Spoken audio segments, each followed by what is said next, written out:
بخشا پور ٹاؤن رات گئے نامعلوم مسلح افراد نے بخشا پور ٹاؤن کے چیئرمین محمد عمر ڈومکی کی رہائش گاہ پر فائرنگ کی، جس میں گولیاں گھر کے مین آہنی گیٹ کو عبور کر کے اندرونی دیواروں میں جا لگیں۔ خوش قسمتی سے واقعے میں کوئی جانی نقصان نہیں ہوا، تاہم علاقے میں خوف و ہراس پھیل گیا۔ میڈیا سے گفتگو کرتے ہوئے ٹاؤن چیئرمین محمد عمر ڈومکی نے کہا کہ ان کا کسی سے ذاتی دشمنی نہیں بلکہ صرف سیاسی اختلافات ہیں، اور یہ حملہ ان کی سمجھ سے باہر ہے۔ انہوں نے مزید کہا کہ وہ پیپلز پارٹی سے تعلق رکھتے ہیں اور موجودہ MNA کشمور ان کے بھائی ہیں، اس لیے ایسے واقعات ان پر اثر انداز نہیں ہو سکتے۔ محمد عمر ڈومکی نے کہا کہ فائرنگ کے فوری بعد بھی SHO جائے وقوع پر نہیں پہنچے اور نہ ہی کسی پولیس ٹیم کو تحقیقات کے لیے روانہ کیا گیا۔ انہوں نے الزام لگایا کہ SHO نے خود کو طاقتور سمجھتے ہوئے فون کال کا جواب دینے کی زحمت تک نہیں کی۔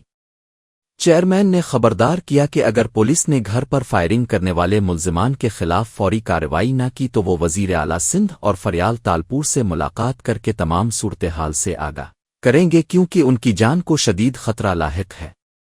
واقعے کے بعد پولیس کی بے حسی سے شہریوں میں شدید تشویش پیدا ہو گئی اور علاقہ مکینوں نے اعلیٰ حکام سے فوری نوٹس لے کر ملزمان کی گرفتاری کا مطالبہ کیا ہے۔